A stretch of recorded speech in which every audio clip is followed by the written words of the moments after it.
Meantime, as the crises pile up, Press Secretary Jen Psaki giving the White House a pat on the back. Take a listen to this soundbite that everyone is talking about this morning. As the New York Times said today, Christmas gifts are arriving on time this year. Good news, we've saved Christmas. Joining us now is Fox News contributor Karl Rove, a former White House Deputy Chief of Staff. Karl, always great to see you. Thanks for joining us. Thank you, Julie. You bet.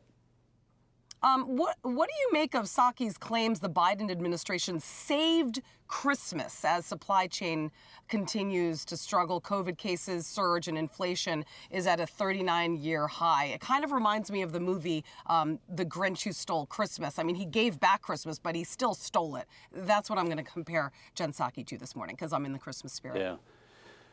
Well, I hope it was a moment of levity and not meant in seriousness. I hope it was just sort of a joke at the beginning of the White House briefing rather than a serious claim on behalf of the administration, because whether it's inflation or the economy or the government itself, its operations, or the COVID, or the international scene with Ukraine and Russia, you name it. There's a big laundry list where the administration has fallen short this year, and we could spend plenty of time talking about how they've messed it up. But all you need to do is point to the polls. Worst public approval ratings of any modern elected president, with the exception of his predecessor. So, not exactly a great start. So White House Chief of Staff Ron Klain, he tweets this about the supply chain crisis, which basically just paints the picture of how this president and his administration are seriously living in a state of denial. Merry Christmas to all, and to this overhyped narrative, a good night. I mean, he is downplaying the supply chain crisis. Tell that to the millions of middle-class Americans who are paying enormous prices at the pump. They are paying enormous prices for a gallon of milk, for God's sakes. How disconnected is the White House to the American people?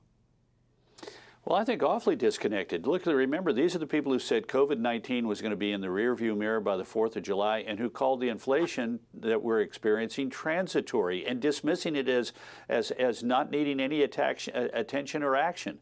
And we now know that wages are rising at about a third of the rate of price increases, which means that people are getting modest pay increases and big increases in their bills at the grocery store and the pump. So I think the administration is insular and thinks that, or maybe that's a good explanation, because the other explanation is that they think they know what the reality is, and they think all they got to do is say nice things about how things are supposed to be, and everybody will forget that they're a mess.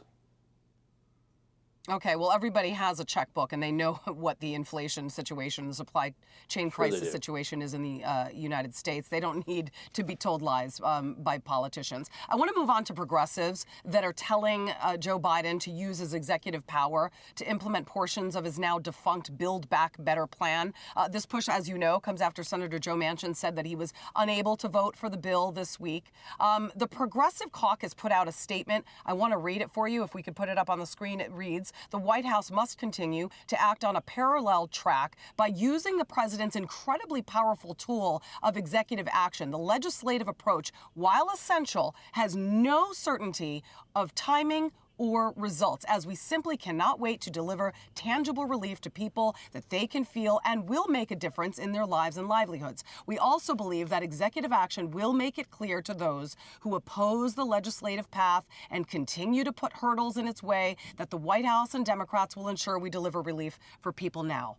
I mean, is a $3 trillion plan the relief Americans need when we're struggling with massive inflation and the supply chain issues and COVID?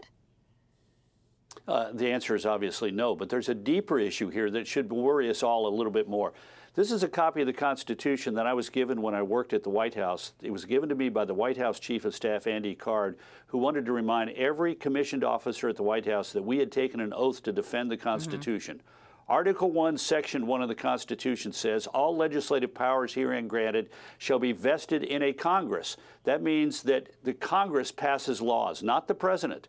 And what the Progressive Caucus is saying is that we want, because we can't get a majority in the Congress. There are 52 members of the United States Senate who oppose the Build Back Better plan.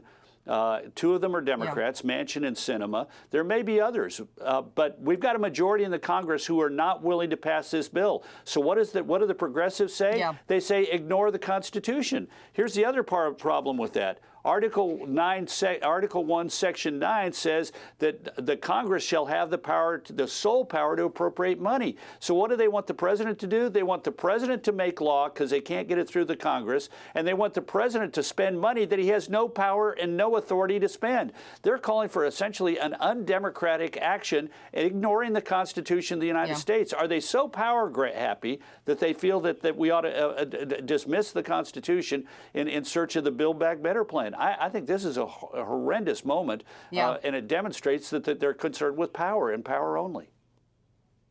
I just wish we had more time because cue the Joe Manchin pile on, and now, Mitch McConnell, Senate Minority Leader, is now, hinting at the thought of, oh, we would love to have Manchin to come over on our side. Clearly, that's not going to happen. He hasn't indicated that he would ever do so. But it just begs the question. My favorite saying is, don't you know what where you eat? It's not the you know what part that I usually say. But I mean, Democrats are bashing their colleague. Do they want him to jump over to the GOP side? Because then they will lose control of the Senate, and what they're doing is going to hurt them in the end. Well, they don't think that he's going to change parties. What they hope to do is bludgeon him into compliance, but he's not going to. He's not going to agree. He's told them that. Yeah. Well, I know. They could. All right, Karl Rove, it's great to talk to you. I wish we had more time, but that's all we got. So thank you very much, Karl. Thank you, Julie. Merry Christmas.